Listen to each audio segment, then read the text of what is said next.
Hello student, how are you. आज का lecture जो हमारे पास है उसमें टॉपिक है कि ज्योमेट्रिक प्रोग्रेशन। ज्योमेट्रिक प्रोग्रेशन से पहले हमने अरिथमेटिक प्रोग्रेशन पढ़ा था, अरिथमेटिक सीरीज़ पढ़ा था और अरिथमेटिक मीन पढ़ा था।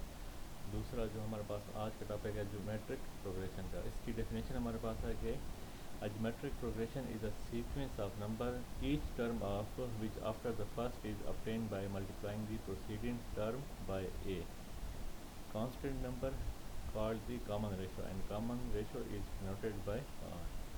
तो इसका ये लिखा हुआ है कि हम ज्योमेट्रिक प्रोग्रेशन जो है या जीपी जो है वो हम किस तरह ऑब्टेन करते हैं। इसमें हमारे पास दो चीज़ें होंगी। ज्योमेट्रिक प्रोग्रेशन में हम आर से हम आगे चलेंगे और आर हमारे पास है रेशो, जबकि उसमें अरिथमेटिक प्रोग्रेशन में हमारे पास बी था, कॉमन डिफरेंस से हम अगली टर्म में फाइंड करते थे। ठीक है, कुछ एग्जांपल दी हुई है कि 2, 4, 8, 6, 32 up to so on is GP because each term is obtained by multiplying the proceeding term by 2। Her term को वो 2 के साथ मल्टीप्लाई कर रहा है तो हमारे पास नेक्स्ट टर्म हमारे पास आ जाती है। तो ये हमारे पास क्या हो गया, जीपी हो गया। और आर जो है वो हमारे पास यहाँ पे 2 हो जाएगा। और आर फाइंड किस तरह करेंगे कि A2 डिवाइडेड बाई A1 या A3 डिवाइडेड बाई A2 या A5 डिवाइडेड बाई A4, जो भी करेंगे तो हमारे पास आर जो है वो सेम आएगा। 2, 4, 8, 4, 12, 36 ये हमारे पास एग्जांपल किसके हैं, ज्योमेट्रिक प्रोग्रेशन की है। nth टर्म या journal term of geometric progression की जर्नल टर्म उसकी हमारे पास क्या होगी। If A is the first term and R is the common ratio, then the general term of the GP is AR, AR square, AR cube। फिर आगे हमारे पास AR4, AR की power 5, AR की power 6, इसी तरह अप टू 1 चलते जाएंगे जहाँ तक हमें रिक्वायर होगा एग्जाम्पल में या क्वेश्चन में। A1 जो है वो हमारे पास क्या है, फर्स्ट टर्म है। A2 हमारे पास सेकंड टर्म है और A3 हमारे पास थर्ड टर्म है। इसी तरह A5 हमारे पास फिफ्थ टर्म, A7 हमारे पास सेवन टर्म। और A2 जो है वो किस तरह होगा कि A multiply by R. A3 हमारे पास A multiply by R square, या A3 जो है वो A2 मल्टीप्लाई बाई आर भी हो सकता है, या A5 जो है वो A4 मल्टीप्लाई बाई आर भी हो सकता है। और इसकी जर्नल टर्म जो है वो nth टर्म या इसकी लास्ट टर्म जो है वो हमारे पास AR की पावर n-1 होगा। तो इसको हम लिखेंगे किस तरह, ये गिवन है कि AR square, AR cube, AR4 up to so on, और लास्ट टर्म AR की पावर n-1 आएगा। A जो है उसमें डिफाइन है कि A हमारे पास फर्स्ट टर्म है, R हमारे पास कॉमन रेशियो है, n नंबर ऑफ टर्म्स है और AN जो है वो लास्ट टर्म है हमारे पास। एग्जांपल हमारे पास है कि write the sequence in which A is equal to 5, R is equal to 3 and N is equal to 5। अब इसमें नहीं दिया हुआ कि सीक्वेंस कौन सी है, अरिथमेटिक है या ज्योमेट्रिक है, लेकिन आर का जिक्र है तो आपसे समझ आना है कि हमारे पास ज्योमेट्रिक है। ए जो है हमारे पास फर्स्ट टर्म है, आर हमारे पास कॉमन रेशियो है और एन जो है वो हमारे पास क्या है, नंबर ऑफ टर्म्स है कि कितनी टर्में हमने फाइंड करनी है। A1 हमारे पास हो गया 5, A2 हमारे पास हो जाएगा A मल्टीप्लाई बाई आर। तो A हमारे पास है 5 और R है हमारे पास 3, तो 5 multiply by 3 is equal to 15। अब A3 जो है वो क्या है, A2 multiply by are. A2 हमारे पास है 15 मल्टीप्लाई बाई 3, तो ये हमारे पास हो जाएगा 45। इसी तरह A4 हमारे पास है A3 मल्टीप्लाई बाई आर, तो ये हमारे पास 135। और A5 जो है A4 मल्टीप्लाई बाई आर, तो ये हमारे पास हो जाएगा 405। अच्छा, अब A3 जो है इसने फाइंड किया हुआ है कि A2 मल्टीप्लाई बाई आर, तो आप A multiply by R square भी कर सकते हैं। तो उससे क्या रिजल्ट आएगा, A हमारे पास है 5 और आर स्क्वायर हमारे पास क्या आ जाएगा, 3 का स्क्वायर 9, तो 9 मल्टीप्लाई बाई 5, तो ये भी हमारे पास 45 आ जाएगा। इसी तरह आप A4 is equal to AR की पावर 4 भी AR की पावर 3 भी कर सकते हैं। इसी तरह हमारे पास दो तरीके हैं सीक्वेंस को फाइंड करने के। नेक्स्ट एग्जांपल है कि find the fourth term in GP 5, 10, 20। तीन टर्में गिवन है हमने और गिवन है एग्जांपल में, और उसकी फोर्थ टर्म जो है वो हमने फाइंड करनी है। A हमारे पास A is equal to 5 first term है। R हमारे पास किस तरह फाइंड करेंगे कि A2 divided by A1। A2 हमारे पास है 10 और a1 हमारे पास है 5, तो 10 divided by 5 is equal to 2। और a n मीन्स के a4, तो a4 हमने फाइंड करना है। और a4 का फार्मूला हमारे पास है कि a4 is equal to a r की पावर n-1 और r की पावर 3 हो जाएगा। तो a हमारे पास है 5 और r की पावर 3, तो 2 की पावर 3, तो 2 की पावर 3 हमारे पास हो जाएगा 8, तो 5 multiply by 8 is equal to 40 हमारे पास हो जाएगा। या उसने जिस तरह पीछे किया हुआ है कि a4 हमारे पास है a3 मल्टीप्लाई बाई r, और a3 इधर है 20, तो 20 मल्टीप्लाई बाई 2, r हमारे पास क्योंकि 2 है तो 20 मल्टीप्लाई बाई 2, तो वो 40 आ जाएगा। तो आप इस मेथड से भी कर सकते हैं, इस मेथड से भी कर सकते हैं, जो आपको इजी लगे। नेक्स्ट एग्जांपल हमारे पास है कि फाइंड n इन GP। अब इसमें हमने n फाइंड करना है। GP हमारे पास है 4 - 2 1 up to so on. If an is equal to 1/16। an हमारे पास गिवन है 1/16, लेकिन an में n हमें मालूम नहीं है कि n हमारे पास कौन सा है, 5 है, 7 है, या हमारे पास 8 है।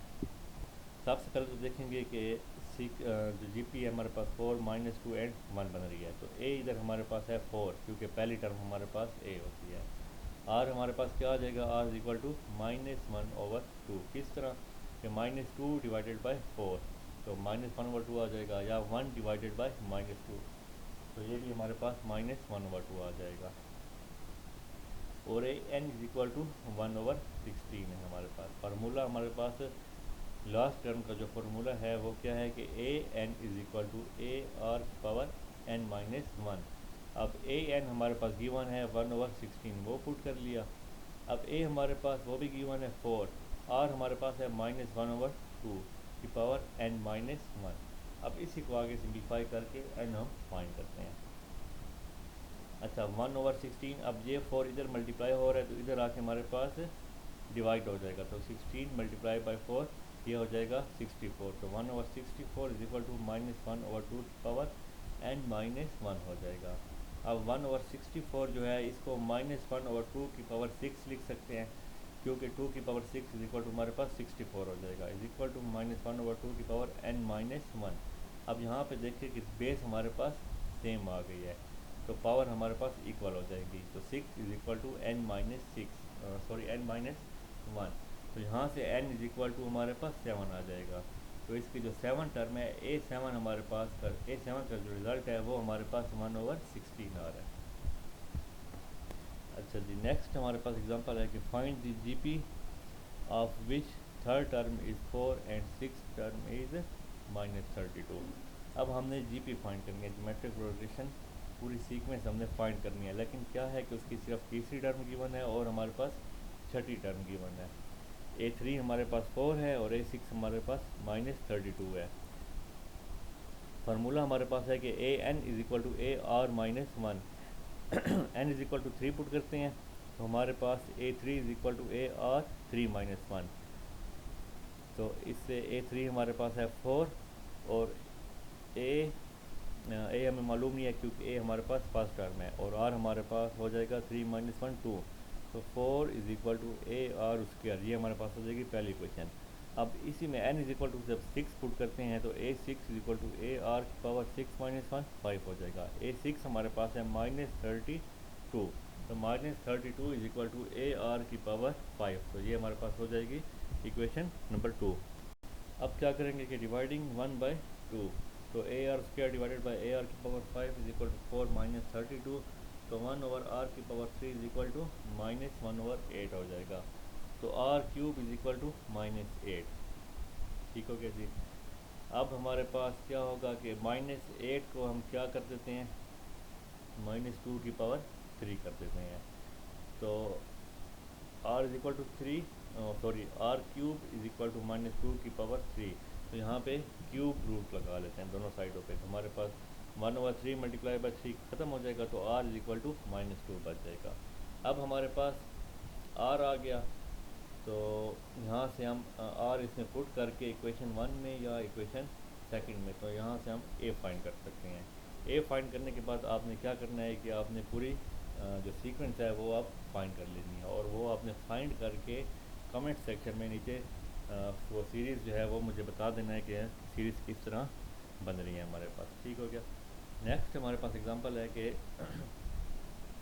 The population of a town increases at the rate of 10% annually, कि एक पॉपुलेशन जो है वो टाउन की 10% सालाना वो इंक्रीज़ हो रही है। It's present population is 200,000 means के 2 lakh.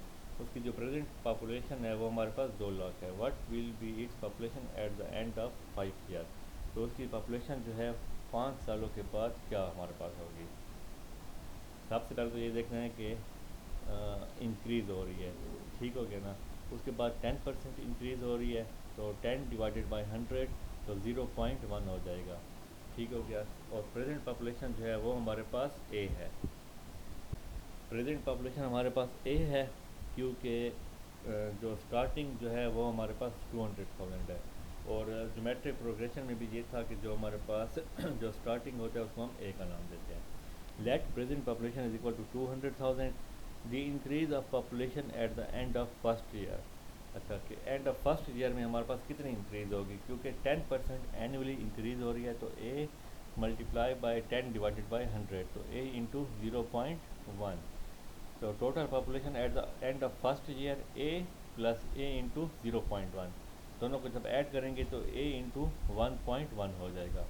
Total population at the end of second year, के सेकंड ईयर में हमारे पास पॉपुलेशन जो है वो कितनी इंक्रीज़ होगी, ए इंटू 1.1 इंटू 1.1, तो 1.1 का स्क्वायर हो जाएगा, क्योंकि ये 1.1 की पावर 1, इधर भी हमारे पास 1 हो जाएगा, तो इधर हमारे पास स्क्वायर हो जाएगा। अब ये देखें कि इधर इसकी पावर 1 है, इधर इसकी पावर 2 है। इट्स मीन के थर्ड ईयर में इसकी पावर 3 हो जाएगी, फोर्थ में हमारे पास 4 हो जाएगी, और फिफ्थ में हमारे पास 5 हो जाएगी।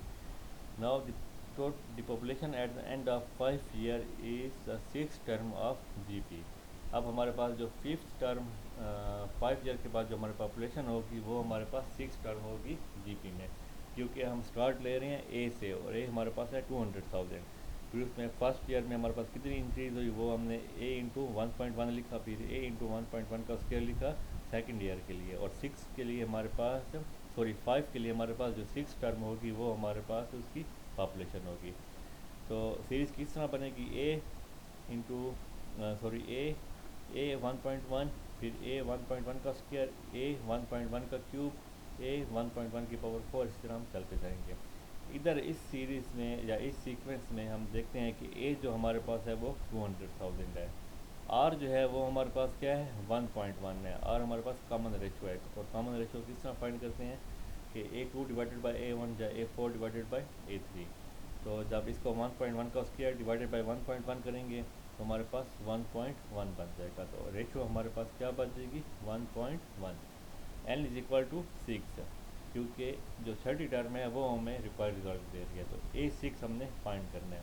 तो A6 इस तरह होगा कि an is equal to a r की पावर n माइनस 1 में पुट कर देंगे रिजल्ट।